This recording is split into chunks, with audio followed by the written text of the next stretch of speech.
రాష్ట్రపతి plus Lok Sabha plus Rajya Sabha. అర్థమవుతుందా? Parliament లో ఎన్ని ఉంటాయి అంశాలు?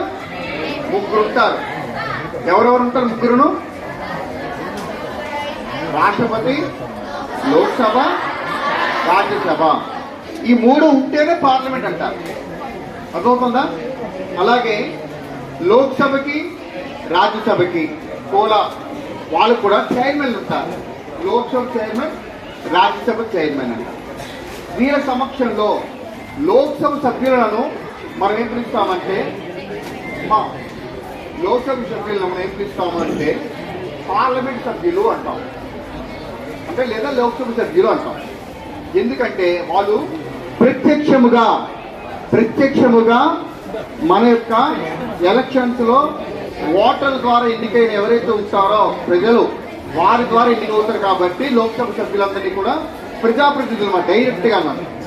అందుకే లోక్సభని మనం దిగువ సభ అని కూడా అంటాం. ఏమంటాం? రాజ్యసభ అంటే ఎగువ సభ. అలాగే రాష్ట్రాలలో కూడా అసెంబ్లీ ఉంటుంది. మన అసెంబ్లీలోని మన స్పీకర్ ఎవరు? ఇప్పుడు స్పీకర్ తెలుసా మనకి? పోనీ మా వినండి, అసెంబ్లీలో మన అసెంబ్లీ అంటే మన ఆంధ్రప్రదేశ్ అసెంబ్లీలో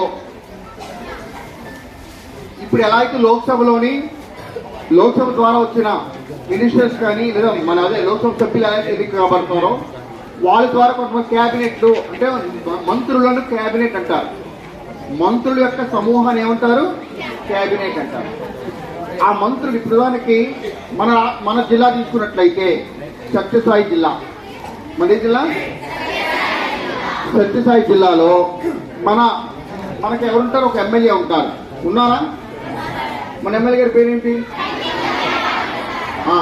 మరి ఈయన 6 మండలాలకి ప్రాతినిధ్యం వహిస్తారు.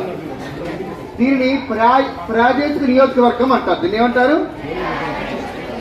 ఈ ప్రాదేశిక నియోజకవర్గంలో ఎవరైతే 18 సంవత్సరాలు నిండబడి ఓటుకు కలిగి ఉండి ఓటును వినియోగించుకుని తనకు ద్వారా ఓటును ఎవరైతే వేస్తారో తద్వారా ఎవరైతే ప్రజాస్వామ్యయుతముగా అధిక ఓట్లను పొంది ఉంటారో వారిని మనము ఏం చేస్తాము?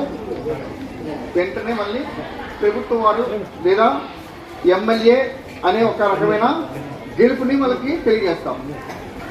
అంటే అర్థం ఏంటంటే మీరు ప్రతి ఒక్కరూ కూడా మీ యొక్క ఓటుకు వినియోగించుకోవాలనే ఉద్దేశంతో 1950 తర్వాత 2011లో తొలిసారిగా జాతీయ ఓటర్ దినోత్సవాన్ని జరుపుకోవడం జరిగింది. తద్వారా ఈరోజు 15వ జరుపుకుంటున్నాం. దీని ఉద్దేశం ఏంటంటే I am the proud as a voter. నేను చాలా గర్వపడుతున్నాను ఓటర్గా ఉన్నందుకు. నథింగ్ ద ఓట్ ఒక్కటే ముఖ్యం కాదు, ఓటు వినియోగించుకుంటున్నాను. I don't lose of my vote. నేను వినియోగించుకుంటున్నాను. ఓటు హక్కు కలిగి ఉండడమే పెద్ద ఓటు హక్కు కాదు. ఆ ఓటు నేను వినియోగించుకుంటాను. తద్వారా ఆ విధముగా నేను ప్రజాస్వామ్యం